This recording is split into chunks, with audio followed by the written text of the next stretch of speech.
निर्णय क्या होगा।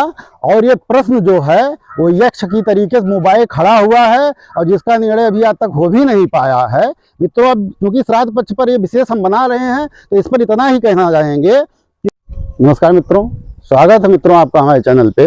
मित्रों, ये पितृपक्ष चल रहा है तो सोचा गया क्यों ना एक वीडियो ऐसा बनाया जाए जो केवल पितरों को समर्पित हो।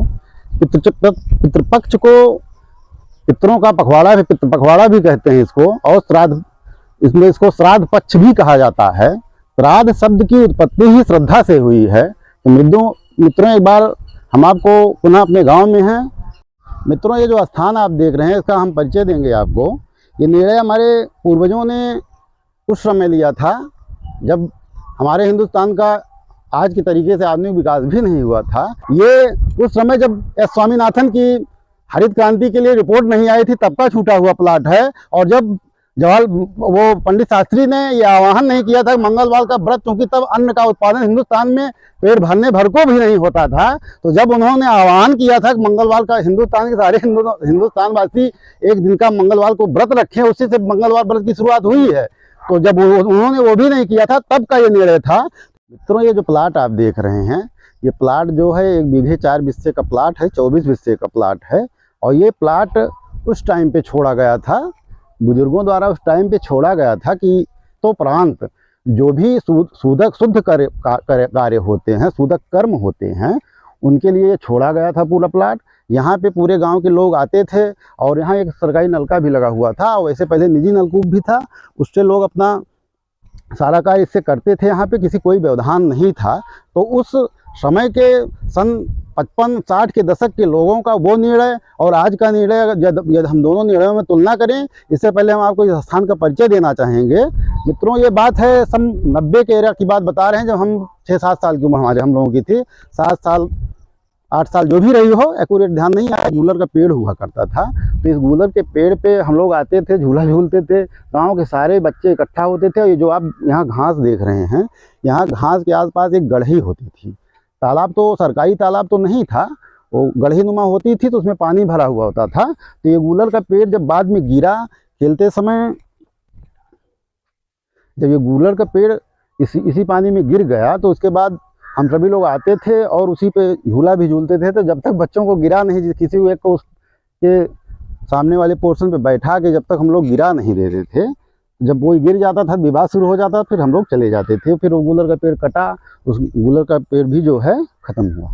2 आम के पेड़ थे, एक पेड़ सिंदूरी आम का था और एक पेड़ वहाँ खड़ा हुआ है वो था। वो भी एक ही पेड़ बचा हुआ है पूरे बगीचे का, एक और भी थे लेकिन एक ही पेड़ बचा हुआ वो आम का। तो ये जो सिंदूरी पेड़ था, इसका आधा आम जो है वो उस तालाब में जाता था, वो आधा बाहर आता था। ये 2 पेड़ लगाया चाहे जिसने था, लेकिन ये 2 पेड़ जो हैं वो पूरे गांव के आमों की आपूर्ति करते थे आमों के सीजन में। तो बाद में लोगों ने निर्णय लिया कि यहाँ मकान बनाए जाएं। लोगों ने इसका भूमि का बंटवारा भी किया, लेकिन उससे पहले जो उनका निर्णय था, पितृपक्ष में इस वीडियो को डालने का एक ही तात्पर्य है कि यदि आप अपने पितरों का, पूर्वजों का, यदि हम उनका कोई निर्णय बदल रहे हैं तो उस बदलते हुए निर्णय का वर्तमान में उसका अर्थ क्या है, और यदि हम निर्णय को बदल रहे हैं तो उसको निर्णय के बदलने के बाद हमारे पास विकल्प क्या है।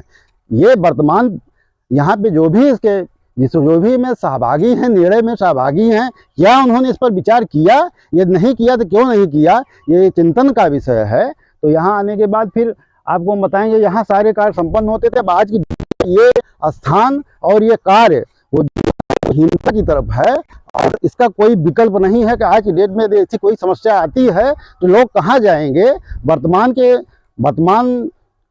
वर्तमान में लोगों ने इस पर विचार भी नहीं किया कि यदि आज उस प्रकार की समस्या आती है, कोई किसी के यहाँ जाता है तो उसके अंतिम कार्य कहाँ होंगे, उसका कोई स्थान नियत नहीं किया गया था। ये जो हमने आपको बात बताई वो 55 केरा की है, जो हमको भी नहीं पता है, 2 पीढ़ी के लोग यहाँ हैं उनको भी नहीं पता है। लेकिन जो वर्तमान का निर्णय है वो सभी लोग यहाँ हैं और सभी लोगों का नैतिक दायित्व है कि इस समस्या के ऊपर विचार करें कि आगे चलकर इस समस्या का निदान कैसे होगा। वैसे तो हमारा गाँव जो है और हमारा ये जो वंश है वो जमींदारों और रियासती परिवार से आता है, लेकिन उसके बाद भी यदि इस पर विचार नहीं किया जा रहा है कि इसका आगे विकल्प क्या होगा और आगे निर्णय क्या लिया जाएगा। निर्णय क्या होगा। और ये प्रश्न जो है वो यक्ष की तरीके से मुंह खड़ा हुआ है और जिसका निर्णय अभी आज तक हो भी नहीं पाया है।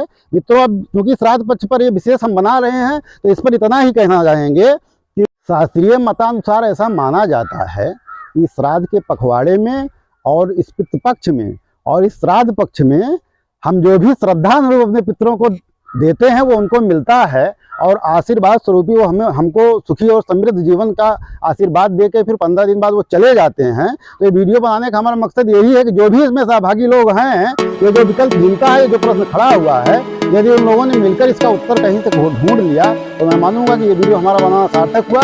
तो इसी के साथ मैं आप सभी लोगों को सादर आभार प्रकट करते हैं। धन्यवाद।